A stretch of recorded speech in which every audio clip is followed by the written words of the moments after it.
आगे की जो कथा आती है तो प्रहलाद जी के पुत्र हैं विरोचन और विरोचन के पुत्र हुए बलि। तो राजा बलि जो हैं उन्होंने गुरुदेव की कृपा से और गौ माता की सेवा से जो है एक सुंदर दिव्य रथ की प्राप्त किया और उस रथ के साथ में उन्हें वरदान था, जब तक वह उस रथ में सवार थे जब तक उन्हें कोई भी देवता, कोई भी यक्ष, कोई भी गंधर्व परास्त नहीं कर सकता था। तो राजा बलि ने त्रिलोकी पर विजय कर ली। जब त्रिलोकी पर विजय कर ली तो आज उनके गुरु जो शुक्राचार्य जी हैं, शुक्राचार्य जी ने कहा कि हे बलि, ऐसे अगर तुम बार बार त्रिलोकी में विजय प्राप्त करोगे, स्वर्ग में विजय प्राप्त करोगे और बार बार देवता तुमसे किसी ना किसी छल के द्वारा वह राज्य छुड़ा लेंगे। उन्होंने कहा एक काम करो कि जो भी 100 यज्ञ कर लेता है, जो भी 100 यज्ञ कर लेता है उसे अपने आप इंद्र का पद प्राप्त हो जाता है, स्वर्ग लोक का राज्य मिल जाता है। तो एक काम करो, तुम यज्ञ करना प्रारंभ करो। तो राजा बलि ने यज्ञ करना प्रारंभ कर दिया। अब राजा बलि के 99 यज्ञ हो चुके हैं, 100वां यज्ञ चल रहा है। 100वां यज्ञ चल रहा था तो आज देवता भटकते भटकते अपनी माता अदिति के पास पहुंचे। कश्यप ऋषि के आश्रम में पहुंचे, माता अदिति के चरणों में बैठ करके रोने लगे, रुदन करने लगे कि हे माता, हमारा तो सारा राज्य छिन गया और हम अत्र तत्र भटक रहे हैं, हमें तो रहने के लिए भी स्थान नहीं है। जब इस प्रकार की बातों को माता अदिति ने सुना तो माता अदिति बहुत दुखी हुई। जब माता अदिति दुखी हुई और दुखी बैठी थी अपने भवन में, तो अपने भवन में बैठी हुई थी, इतने में कश्यप ऋषि का आगमन हुआ। कश्यप ऋषि का आगमन हुआ। कश्यप जी ने कहा, देवी क्या हुआ, आप इतनी चिंतित क्यों हैं, आप इतनी दुखी क्यों हैं?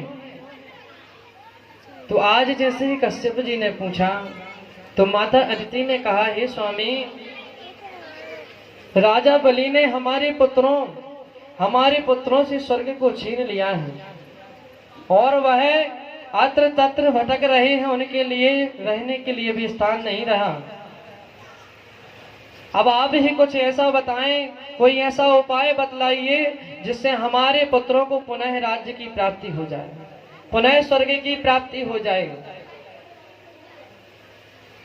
तो आज जैसे ही उन्होंने निवेदन किया तो कश्यप जी ने कहा, हे देवी, कि एक उत्तम व्रत है जिसके करने से आपके यहाँ एक सुंदर पुत्र का जन्म होगा और उसी के हाथ से जो है आपके पुत्रों के कष्टों का निवारण होगा।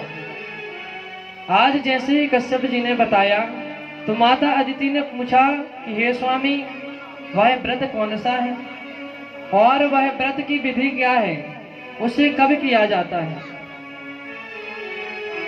तो आज माता अदिति कश्यप ऋषि से प्रार्थना कर रही हैं, आज निवेदन कर रही हैं, स्वामी आप हमें उसकी भी विधि बतलाइए।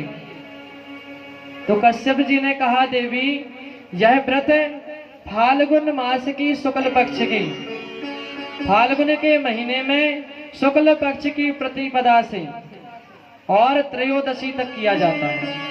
यह 12 दिन का व्रत किया जाता है और इसको पयोव्रत के नाम से जाना जाता है। केवल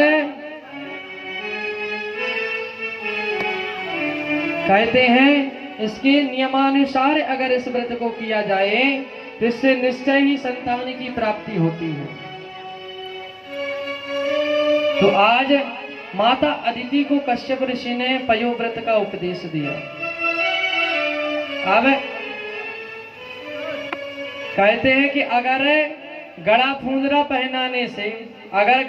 पहनाने से बालक होते तो दशरथ जी महाराज की यहाँ कमी थी क्या? दशरथ जी तो गड़ा फूंदरा बांध देते, उन्हीं से लाद देते। लेकिन गड़ा फूंदरा पहनाने से कुछ नहीं होता, और कुछ लोग तो ऐसे हैं कि वह घर की महिलाओं को रोक देते हैं कि अभी पंडित चल रहा है, अभी पंडित जी के पैर मत छुओ, अभी पंडित जी का आशीर्वाद मत लेना। तो इससे कुछ नहीं होता है।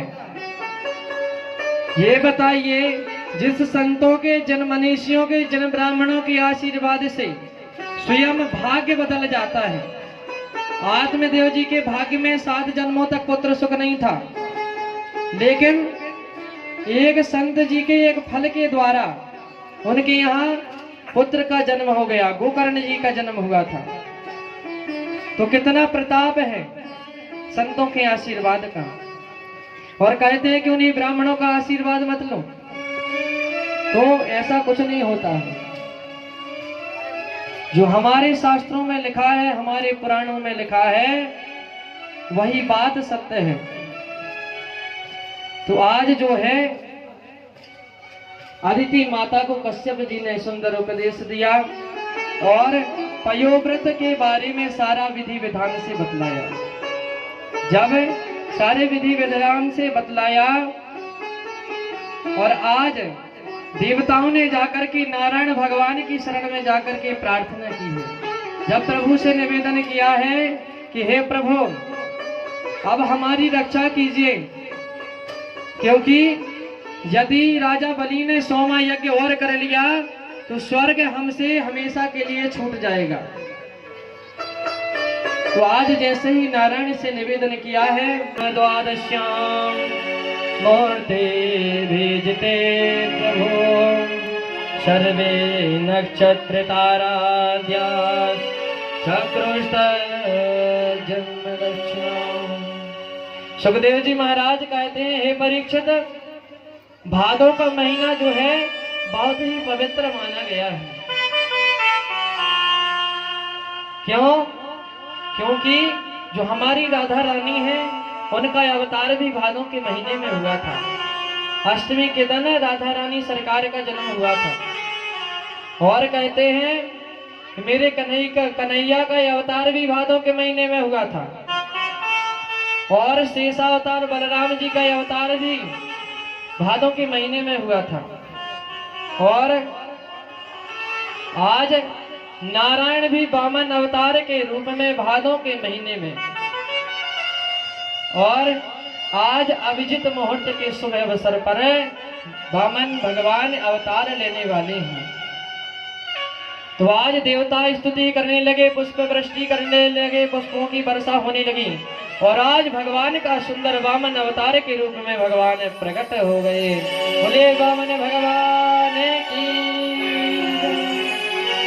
स्वागतम ते नमस्तुभ्यं ब्रह्मन् किं करिमामते ब्रह्मर्षीणां तपसाक्षमन् मन्यित्वा यवपुर्धम्।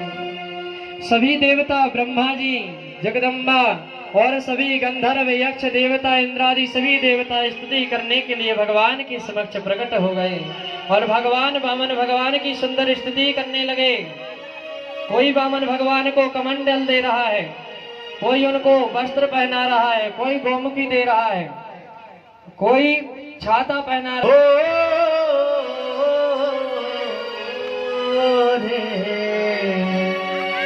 तेरे द्वार खड़ा भगवान भगत भर दे रे झोली, भगत भर दे रे झोली, भगत भर दे रे झोली। तेरे द्वार खड़ा भगवान भगत भर दे रे झोली, भगत भर दे रे झोली। ओ तेरा होगा बड़ा एहसान, तेरा होगा बड़ा एहसान, इस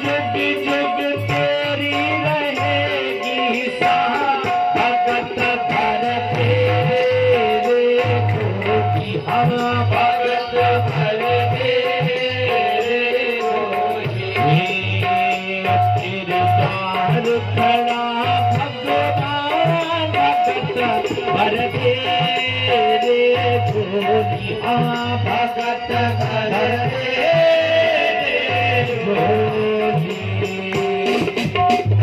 बामन भगवान की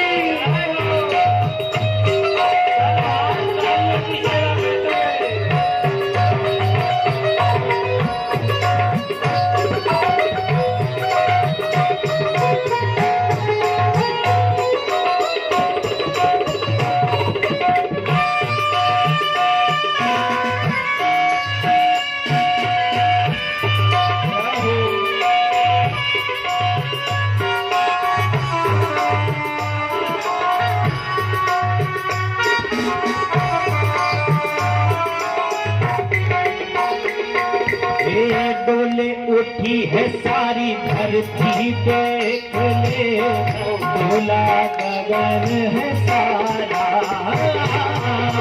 डोले उठी सारी धरती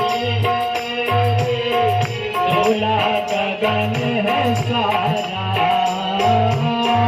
डोले उठी है सारी धरती देख ले डोला गगन है सारा।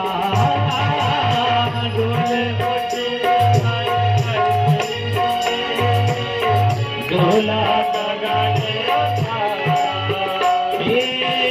भीख मांगने आया तेरे दर।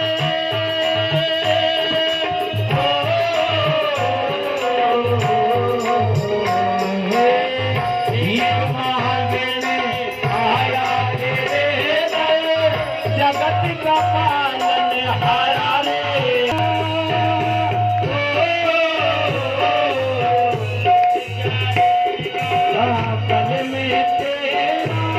जन्म जन्म का तेरा रे जन्म जन्म का तेरा।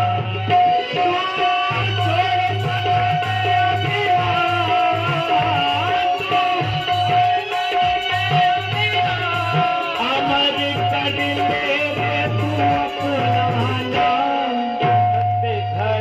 अब उठा लो ना दोनों हाथ।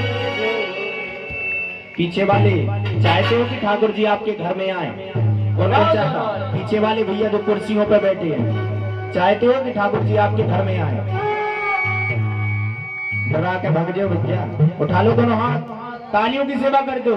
भगत भर दे हाँ भगत भर दे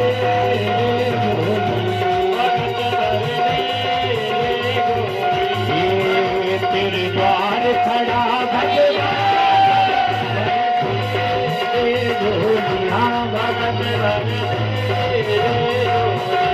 भगत भर दे भगत भर दे।